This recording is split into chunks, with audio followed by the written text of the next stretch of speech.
ಸನ್ಮಾನ್ಯರೇ, ಲಂಡನ್ನಿನ ಗ್ರೀನ್ವಿಚ್ನ peninsula ಕಡೆಯಿಂದ millennium dome ದಾಟಿಕೊಂಡು ಮುಂದೆ ಸಾಗಿದಾಗ IFS cable ಕಾರಿನ ಟಿಕೆಟ್ ಕೌಂಟರ್ನೆಡೆಗೆ ಸಾಗಿದೆವು. ಸುತ್ತಮುತ್ತ ಎತ್ತ ನೋಡಿದರೂ ಭವ್ಯವಾದ ಕಟ್ಟಡಗಳು, ಅತಿ ಎತ್ತರದ ವಿಚಿತ್ರ ಮಾನವನ ಆಕೃತಿ, ಇವೆಲ್ಲ ನೋಡಿಕೊಂಡು ನಾವು ಮುಂದೆ ಸಾಗಿದಾಗ ಟಿಕೆಟ್ ಕೌಂಟರ್ನೆಡೆಗೆ ಬಂದು ತಲುಪಿದೆವು. ಲಂಡನ್ನಲ್ಲಿರುವ ಥೇಮ್ಸ್ ನದಿಗೆ ಅಡ್ಡಲಾಗಿ ಈ ಕೇಬಲ್ ಕಾರ್ ಲಿಂಕ್ ಆಗಿದೆ. ಈ ಮಾರ್ಗವನ್ನು ಡೋಪೆಲ್ಮೇರ್ ನಿರ್ಮಿಸಿದರು ಮತ್ತು ಒಟ್ಟು ವೆಚ್ಚ ಸುಮಾರು 60 ಮಿಲಿಯನ್ ಆಗಿತ್ತು. ಈ ಸೇವೆಯು ಜೂನ್ 28, 2016 ಪ್ರಾರಂಭವಾಯಿತು. ಇದು ಟ್ರಾನ್ಸ್ಪೋರ್ಟ್ ಫಾರ್ ಲಂಡನ್ ಒಡೆತನದಲ್ಲಿದೆ ಮತ್ತು ಪ್ರಸ್ತುತ ಫಸ್ಟ್ ಗ್ರೂಪ್ ನಿರ್ವಹಿಸುತ್ತಿದೆ.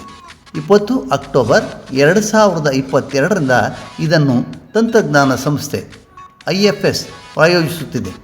ಇದಕ್ಕೂ ಮೊದಲು ಇದರ ಪ್ರಾರಂಭದಲ್ಲಿ ಈ ಮಾರ್ಗವನ್ನು ವಿಮಾನಯಾನ ಸಂಸ್ಥೆ ಎಮಿರೇಟ್ಸ್ ಪ್ರಾಯೋಜಿಸುತ್ತಿತ್ತು ಮತ್ತು ಇದನ್ನು ಎಮಿರೇಟ್ಸ್ ಏರ್ಲೈನ್ಸ್ ಎಂದು ಕರೆಯಲಾಗುತ್ತಿತ್ತು. ಈ ಸೇವೆಯು 1 ಕಿಲೋಮೀಟರ್ ಗೋಂಡಾಲಾ ಮಾರ್ಗವನ್ನು ಒಳಗೊಂಡಿದೆ.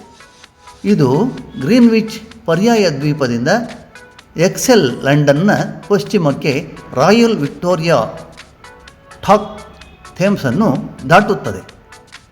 ನದಿಯಾದ್ಯಂತ ಸಾಗಣೆಯ ಜೊತೆಗೆ ಸೇವೆಯೂ ಸಹ ಲಂಡನ್ನ ವಿಶಿಷ್ಟ ನೋಟವನ್ನು ಆಕರ್ಷಿಸುವಂತೆ ಕಾಣುತ್ತದೆ. 28 ಜೂನ್ 2022 ಕೇಬಲ್ ಕಾರಿನ ಕಾರ್ಯಾಚರಣೆಯನ್ನು ವಹಿಸಿಕೊಂಡಿತು.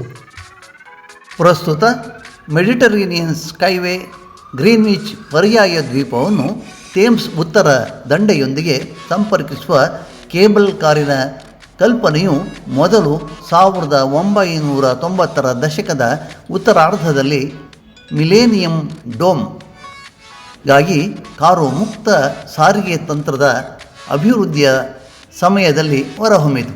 1997ರ ಆರಂಭದಲ್ಲಿ ಮೆಡಿಟರೇನಿಯನ್ ಕೇಬಲ್ ಕಾರ್ಸ್ನಿಂದ ಯೋಜನಾ ಅಧಿಕಾರಿಗಳಿಗೆ ಪ್ರಸ್ತುತಪಡಿಸಲಾದ ಈ ಲಿಂಕ್ ಡೋಮ್ ಸೈಟ್ನಿಂದ ಟವರ್ ಹ್ಯಾಮ್ಲೆಟ್ನಲ್ಲಿರುವ DLRನ ಈಸ್ಟ್ ಇಂಡಿಯಾ ನಿಲ್ದಾಣಕ್ಕೆ ಹೋಗುತ್ತಿತ್ತು.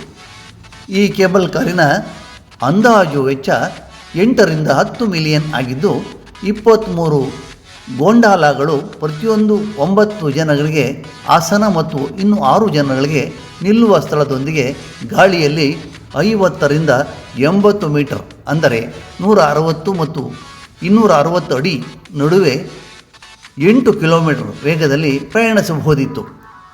ಏಕಮುಖ ಪ್ರಯಾಣ ಮಾಡಲು 3 ನಿಮಿಷಗಳನ್ನು ತೆಗೆದುಕೊಂಡರೆ ಅದು ಪ್ರತಿ ಮಾರ್ಗಕ್ಕೆ ಗಂಟೆಗೆ 2500 ಪ್ರಯಾಣಿಕರ ಸಾಮರ್ಥ್ಯವನ್ನು ಹೊಂದಿತ್ತು. ಉತ್ತರ ಮತ್ತು ದಕ್ಷಿಣ ಭಾಗಗಳಿಗೆ ಕ್ರಮವಾಗಿ ಡಿಸೆಂಬರ್ 1997 ಮತ್ತು ಜುಲೈ 1998ರಲ್ಲಿ ಪೂರ್ಣ ಯೋಜನಾ ಅನುಮತಿಯನ್ನು ನೀಡಲಾಯಿತು. ಉತ್ತರ ಭಾಗದ ಅನುಮತಿಯು ಲಂಡನ್ ಡಾಕ್ಸ್ಲ್ಯಾಂಡ್ ಅಭಿವೃದ್ಧಿ ನಿಗಮದ ಕೊನೆಯ ಕಾರ್ಯಗಳಲ್ಲಿ ಒಂದಾಗಿದೆ. ಅಕ್ಟೋಬರ್ 1999ರಲ್ಲಿ ಆರಂಭಿಕ ದಿನಾಂಕವನ್ನು ಘೋಷಿಸಲಾಗಿತ್ತು. ಆದರೆ ಡೋಂಗ್ ಯೋಜನೆಯ ನಿರ್ವಾಹಕರ ನಕಾರಾತ್ಮಕ ತಂತ್ರಗಳನ್ನು ಕಂಡು ಹಣ ಹೂಡಿಕೆದಾರರು ಹಿಂಜರಿದರು. ಕೇಬಲ್ ಕಾರ್ನ ಯೋಜನೆಯು ಅಕ್ಟೋಬರ್ 1998ರಲ್ಲಿ ನಿಂತು ಹೋಯಿತು.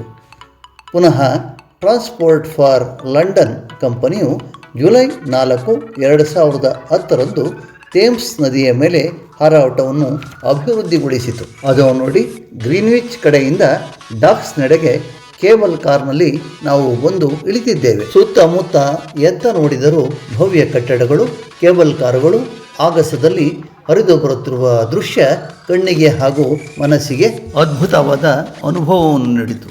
ನೋಡಿ, ಇದು ಗಾಜಿನ ಮನೆ. ಇದು ಡಾಕ್ಸ್ನ ಒಂದು party hall, royal Victoria city hall ಎಂಬುದಾಗಿ ಇದನ್ನು ಕರೆಯುತ್ತಾರೆ. ಸುತ್ತಮುತ್ತ ಎತ್ತ ನೋಡಿದರೂ ಭವ್ಯ ಕಟ್ಟಡಗಳಿಂದ ಕಂಗೊಳಿಸುತ್ತಿತ್ತು ಈ ಡಾಕ್ಸ್ ಕಡೆಯ ಭವ್ಯವಾದ ನೋಟ. ಡಾಕ್ಸ್ನ ಸುತ್ತಮುತ್ತ ಅಚ್ಚರಿಯಿಂದ ವೀಕ್ಷಿಸುತ್ತಾ ನಾವೆಲ್ಲ ಓಡಾಡಿದ್ದೆವು.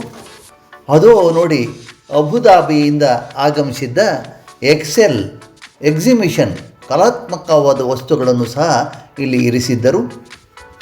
ಅದನ್ನೆಲ್ಲ ವೀಕ್ಷಿಸುತ್ತಾ ಒಳಾಂಗಣವನ್ನೆಲ್ಲ ವೀಕ್ಷಿಸಿ ಹೊರಾಂಗಣದಲ್ಲೂ ಸಹ ಅದ್ಭುತವಾದ ಮಿಷನರಿಗಳು ಹಾಗೂ ಭವ್ಯವಾದ ಕಟ್ಟಡಗಳು ನಮ್ಮನ್ನು ಮನ ಸೂರೆಗೊಂಡವು. ಇದನ್ನೆಲ್ಲ ವೀಕ್ಷಿಸಿಕೊಂಡು ಮತ್ತೆ ನಾವು ನಮ್ಮ ಕೇಬಲ್ ಕಾರನ್ನು ಏರಲು ಮುಂದೆ ಸಾಗಿದೆವು. ಎತ್ತ ನೋಡಿದರೂ ಸಹ ಭವ್ಯವಾದ ಕಟ್ಟಡಗಳು, ಉದ್ಯಾನವನಗಳು, ಗಗನಚುಂಬಿ ಕಟ್ಟಡಗಳು ಇವನ್ನೆಲ್ಲ ವೀಕ್ಷಿಸುತ್ತಾ ಸಾಗುತ್ತಿದ್ದೇವೆ. ಅದು ನೋಡಿ ನಾವು ಏರುವ ಕೇಬಲ್ ಕಾರ್ ಬಂದಿತ್ತು. ಈಗ ನಾವು ಕೇಬಲ್ ಕಾರನ್ನೇರಿ ಗಗನದ ತೇಲಾಡುತ್ತಿದ್ದೇವೆ. ಈ ಕೇಬಲ್ ಕಾರ್ ಯುನೈಟೆಡ್ ಕಿಂಗ್ಡಮ್ನ ಮೊದಲ ಕೇಬಲ್ ಕಾರ್ ಎಂದು ಪ್ರಸಿದ್ಧಿ ಹೊಂದಿದೆ. ವಿಲ್ಕಿನ್ಸನ್ ಐರ್ ಆರ್ಕಿಟೆಕ್ಟ್, ಎಕ್ಸ್ಪೆಡಿಷನ್ ಇಂಜಿನಿಯರಿಂಗ್ ಮತ್ತು ಬ್ಯೂರೋ ಶಾಫೋಲ್ಡ್ ವಿನ್ಯಾಸಗೊಳಿಸಿದ ಇದು ಸುಮಾರು 300 ಅಡಿ ಎತ್ತರದಲ್ಲಿ ನದಿಯ ಮೇಲೆ ದಾಟುತ್ತದೆ. ಕೇಬಲ್ ಕಾರ್ ಪ್ರತಿ 15 ಸೆಕೆಂಡುಗಳಿಗೊಮ್ಮೆ ಈ ದಾಟುವಿಕೆಯನ್ನು ವೃದ್ಧಿಗೊಳಿಸುತ್ತದೆ. ಪ್ರತಿ ದಿಕ್ಕಿನಲ್ಲಿ ಗಂಟೆಗೆ ಗರಿಷ್ಠ 2500 ಪ್ರಯಾಣಿಕರು ಪ್ರಯಾಣಿಸಲು ಸಾಧ್ಯವಾಗುತ್ತದೆ. ಉತ್ತರ ಗ್ರೀನ್ವಿಚ್ ಪೆನಿನ್ಸುಲಾದಿಂದ ರಾಯಲ್ ವಿಕ್ಟೋರಿಯಾ ಡಾಕ್ವರೆಗೆ ಸರಾಸರಿ ಎತ್ತರದ ನೀರಿನ ಬುಗ್ಗೆಗಳ ಮೇಲೆ 177 ಅಡಿ ಕ್ಲಿಯರೆನ್ಸ್ನಲ್ಲಿ ಥೇಮ್ಸ್ ನದಿಯ ಮೇಲೆ 1100 ಮೀಟರ್ ಅಂದರೆ 3600 ಅಡಿ ಉದ್ದದ ಕೇಬಲ್ ಕಾರನ್ನು ನಿರ್ಮಿಸುವುದಕ್ಕಾಗಿ 2010ರಲ್ಲಿ ಲಂಡನ್ ಕೇಬಲ್ ಕಾರ್ ಎಂಬ ಹೆಸರನ್ನು ಬಳಸಿಕೊಂಡು ಲಂಡನ್ ಬರೋ ಆಫ್ ನ್ಯೂಹ್ಯಾಮ್ಗೆ ಯೋಜನಾ ಅರ್ಜಿಯನ್ನು ಸಲ್ಲಿಸಲಾಯಿತು. ಸುತ್ತಮುತ್ತ ಕಟ್ಟಡಗಳನ್ನು ವೀಕ್ಷಿಸುತ್ತಾ ಕೇಬಲ್ ಕಾರಿನಲ್ಲಿ ಆ ಕಡೆಯಿಂದ ಈ ಕಡೆಗೆ ಪ್ರಯಾಣಿಸುತ್ತಾ ನಮ್ಮ ನಿಲ್ದಾಣ ತಲುಪಿದೆವು.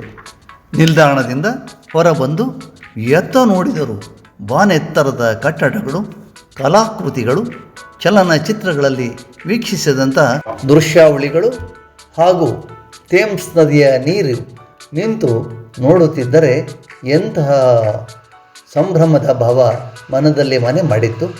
ಸುತ್ತಮುತ್ತ ಭವ್ಯವಾದ ಕಟ್ಟಡಗಳನ್ನು ವೀಕ್ಷಿಸುತ್ತಾ ಸಮಯ ಹೋಗಿದ್ದೇ ನಮಗೆ ತಿಳಿಯಲಿಲ್ಲ. ಮುಂದೆ ಮಿಲೇನಿಯಂ ಡೂಮ್ ನಡೆಗೆ ಸಾಗಿತು ನಮ್ಮ ನಡೆ. ಸುತ್ತಮುತ್ತ ಕಣ್ಣಾಡಿಸುತ್ತಾ ನಾವು ಮಿಲೇನಿಯಂ ಡೂಮನ್ನು ತಲುಪಿದೆವು. ಕಟ್ಟಡ ಬಹುವಾಗಿ ನಮ್ಮನ್ನು ಆಕರ್ಷಿಸಿತು. ಅದು ನೋಡಿ ಬಂದಿತು O2 ಅರೀನಾ ಮಾಲ್. ಹಿಂದೆ ಇದನ್ನು ಮಿಲೇನಿಯಂ ಡೋಮ್ ಎಂದು ಕರೆಯಲಾಗುತ್ತಿತ್ತು. ಇಂಗ್ಲೆಂಡಿನ ಆಗ್ನೇಯ ಲಂಡನ್ನಲ್ಲಿರುವ ಗ್ರೀನ್ವಿಚ್ ಪೆನಿನ್ಸುಲಾದಲ್ಲಿರುವ ಒಂದು ದೊಡ್ಡ ಮನರಂಜನಾ ಕೇಂದ್ರವಾಗಿದ್ದು ಒಳಾಂಗಣ, ಕ್ರೀಡಾಂಗಣ, ಸಂಗೀತ ಕ್ಲಬ್, ಸಿನಿವರ್ಲ್ಡ್, ಸಿನಿಮಾ ಪ್ರದರ್ಶನ ಸ್ಥಳ, ಬಾರ್ಗಳು, ರೆಸ್ಟೋರೆಂಟ್ಗಳು ಮತ್ತು O2 ಅರೀನಾ ಮಾಲ್ನ ಮೇಲ್ಭಾಗಕ್ಕೆ ಪ್ರವಾಸಿಗರು ಏರಿಳಿಯುವುದೇ ಒಂದು ವಿಶೇಷ ಅನುಭವ. ಇದನ್ನು ಇಂದಿನ ಮಿಲೇನಿಯಂ ಡೋಮ್ನೊಳಗೆ ನಿರ್ಮಿಸಲಾಗಿದೆ. 3ನೇ ಸಹಸ್ರಮಾನದ ತಿರುವನ್ನು ಆಚರಿಸುವ ಪ್ರದರ್ಶನವನ್ನು ಇರಿಸಲು ನಿರ್ಮಿಸಲಾದ ದೊಡ್ಡ ಗುಮ್ಮಟ ಆಕಾರದ ಮೇಲಾವರಣ ಇಲ್ಲಿ ಹಾಗೆ ಉಳಿಸಿಕೊಳ್ಳಲಾಗಿದೆ. ಇದನ್ನು O2 ಅರೀನಾ ಮಾಲ್ ಎಂಬುದಾಗಿ ಕರೆಯುತ್ತಾರೆ. ಇದರ ಒಳಾಂಗಣವನ್ನೆಲ್ಲ ಒಮ್ಮೆ ಸುತ್ತು ಹಾಕಿ ಹೊರ ಬಂದೆವು. ಧನ್ಯವಾದಗಳು. ನಿಮ್ಮ ಸುಜ್ಞಾನ ಪ್ರಿಯ ಮಾ ಸುರೇಶ್ ಬಾಬು, ವಿಜಯಪುರ.